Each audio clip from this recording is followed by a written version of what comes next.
Hello, good morning, and welcome to 2016 Spring Watch.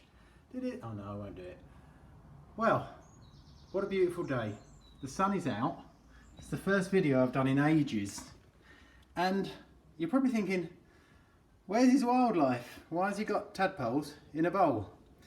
Well, there's method in this madness, and a lot of you won't agree with it, but bear with me, and I'll explain why I've got them in a bowl and not in a pond. But while we're on the subject of tadpoles in a bowl, if you do want to do this, and it's great for kids, I mean it's a fantastic way for them to learn and get interested in wildlife, then it needs to be non-chlorinated water. From the pond is better. It needs to have some oxygenator in it. Canadian pondweed, not good, invasive, but that's what I've got, Elodia. And you can feed them with frozen peas, or defrost them or drop them in and they defrost. Lettuce, but now one of them you can't have, and I forget which it is. It might be cos. There's one of the lettuces they can't have. Baby spinach leaves, which I've got in there. And there's red pepper in there. Mad, I know, but that's what I found out online, and it works because they're all over it. And they've stripped those leaves down to the stalks, so it's obviously working. They're really happy. I put some snails in there as well. They're growing so quick because it's warm and it's safe. So they've eaten all of the jelly that transferred across with them, and they're obviously growing. As they get older, you will need to start thinking about a non-vegetarian diet. That tends to occur when the gills start disappearing and they metamorphosize and the legs start coming in. So I will need to deal with that. So, okay, why are they in a bowl? I'm going to take you outside, excuse the mess, because I've been doing a lot of DIY, trying to. So I'm going to take you up to the pond. I haven't started outside in the garden, so the whole place is a hellhole. So please bear with me. The reason why I've moved some tadpoles into a bowl is because I had an awful year for spawn. I don't know if anyone else has had the same thing. I had 56 clumps last year, which is really good. It's a nice amount, enough for everyone, and by everyone I mean newts who time their arrival with the frog spawn deliberately in order to get some food. This year, 3 clumps. Now, within 5 days, you can actually see the newts moving around. There's so many newts. Within 5 days of the clumps being there, they'd almost gone.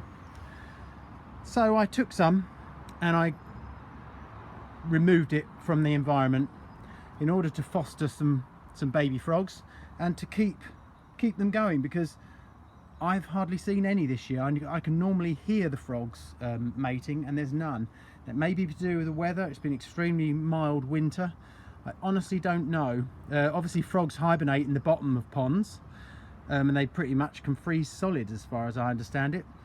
Maybe the fact that the pond didn't freeze and is not being cold has meant that their metabolism has been faster because they didn't need to hibernate, and a lot of frogs died because of lack of food. I don't know, but 3 clumps is not good. Now, if you can see where the clumps were here, there's an area of sort of the jelly remaining, the frog spawn jelly. Now, if I carefully move this, you'll see the newts are all sitting around this area. See them all move? Now that is because they have eaten everything. They've eaten every tadpole, even before they've had a chance to leave. Tadpoles tend to congregate. Look at the whole surface is moving.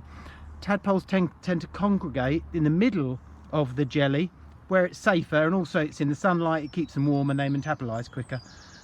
This year they didn't stand a chance. I was sitting here watching the newts and they were just eating them one after another. So, okay, a lot of people are going to say, well, you should leave nature alone and you should just let be what happens and deal with it. You know what? If we were living in a utopian environment where there was no humans and no effect from humans, I would totally agree, and that is my ethos anyway. However, our involvement started the first time we lit a bonfire, we set a light to something, or we paved a road, and we destroyed 70% of the natural world and 70% of species, or sorry, 50% of species since 1970, which is the current estimate. So absolutely I will get involved and try to write something. All amphibians are at risk in the UK and around the world, and I don't think growing a bit of frog spawn in a jar and then letting them turn into baby frogs and releasing them is the end of the world when the world is being destroyed around us. So that's my reasoning. I know a lot of people won't agree with it, but I kind of, you know, I weighed it up and it seemed like a good idea. And then, you know, if they're in a jar, I can then do a video and try and promote wildlife, you know, on that video, and it has a good effect then. So it's kind of a 6 of one, half a dozen of the other. I do get people's view, but I weighed it up and I did it. So I don't know if any of you have noticed the same thing. I always register my frog spawn on now what's it called? I think it's Frog Life, which is a UK website. My phone's ringing. But please put your comments down below if you've had similar things. I'd be really interested in finding out. There'll be new videos coming in soon. I'm off to answer the phone. Thanks.